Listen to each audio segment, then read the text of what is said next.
This is Mitali Nikore, and welcome to another video in our Budget Explainer series where we're delving into different aspects of Union Budget 2021-22.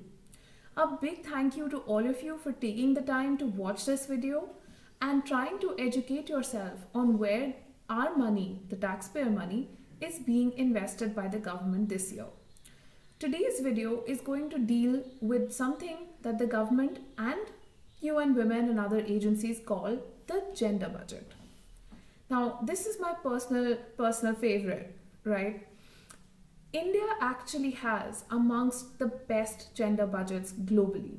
I've been through gender statements and gender budget allocations across the world and several countries, and I have never seen the kind of detail that India provides in something it calls Statement 13, which is released every year. It has been released every year since 2005. And this allows us, economists like myself, to track where allocations have been made in which schemes, under which ministries, under which department, towards women empowerment, any schemes which are targeted towards upliftment of women. Now, I'll just point out a few trends to you about India's gender budget. The first thing is that India's gender budget is actually quite low. It's never actually crossed 1% of GDP.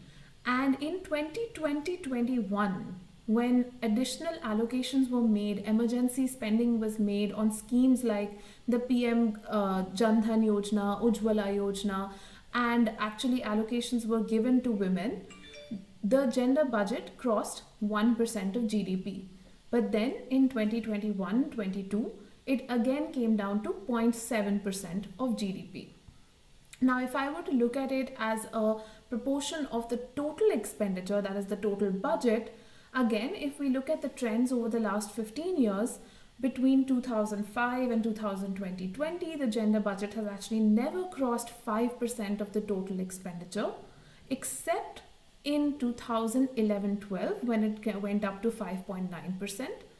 And in 2020-21, again, it touched 6%. But in 2021-22, it came back down to 4.4% of the total expenditure budget. Essentially, the gender budget, 2020, when it was allocated versus what was actually spent, there were some changes in the gender budget because there were emergency social protection considerations.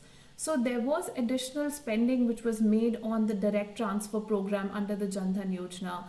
There was additional allocation made to the PM Awas Yojana. There was additional allocation made to the Manrega scheme, the rural guarantee program. But on account of that, there was an overall reduction across other schemes as well. But if we look at another very interesting facet of the gender budget, is that since 2005-06, actually, the gender budget has remained very concentrated. It isn't a very dynamic budget. It's remained concentrated in just 5 ministries. Of course, the Ministry of Women and Child Development gets a big share. But then there's also the Ministry of Health and Family Welfare, Rural Development, Human Resource Development, that is education, and agriculture. So all of these ministries actually corner around 90% of the gender budget. And 2021-22 was no different, with these 5 ministries receiving around 87% of the allocations.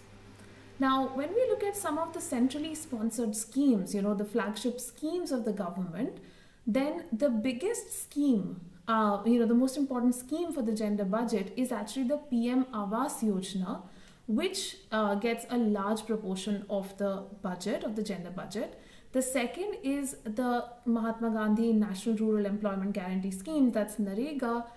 And now a new scheme has been introduced this year, which is called Saksham Anganwadi and Poshan scheme, which is essentially a nutrition scheme, which is the third highest allocation in the gender budget. This is followed by Samagra Shiksha, which is, the school education and literacy scheme, and the National Rural Livelihood Mission. So these 5 schemes actually together constitute about half of the gender budget. And then other schemes our reproductive and child health flexible pool, the National Rural Health Mission, health infrastructure, midday meals, and support for central universities, IITs, NITs, IIMs. And with all of this, it's about, it adds up to around 90% of the gender budget. But post COVID, actually, there were some new priority areas which emerged, which were important for women, which are now important for women going forward. One of those is, say, digital literacy. This year, 120 crores have been allocated by the government for digital literacy of, especially in rural areas. But this is just about 0.08% of the gender budget. Public transport, integrating women in public spaces, receives about 0.13% of the gender budget. Skill training, 0.03% of the gender budget. Domestic violence, 0.4% of the gender budget. And social protection, just about 1.3% of this year's gender budget. So, viewers, my point is, as we move forward, we all recognize that COVID has had a disproportionate impact on women. COVID has created situations where women have lost jobs, women are vulnerable to domestic violence, and because of the gender-based digital divides, women don't have as much access to digital devices as men do. In such a circumstance, we actually need a more dynamic gender budget, and we need to move away from putting all our allocations in just 5 ministries towards just few schemes to broad basing the gender budget, and of course increasing the quantum of the gender budget. Hope you enjoyed this video. Thank you.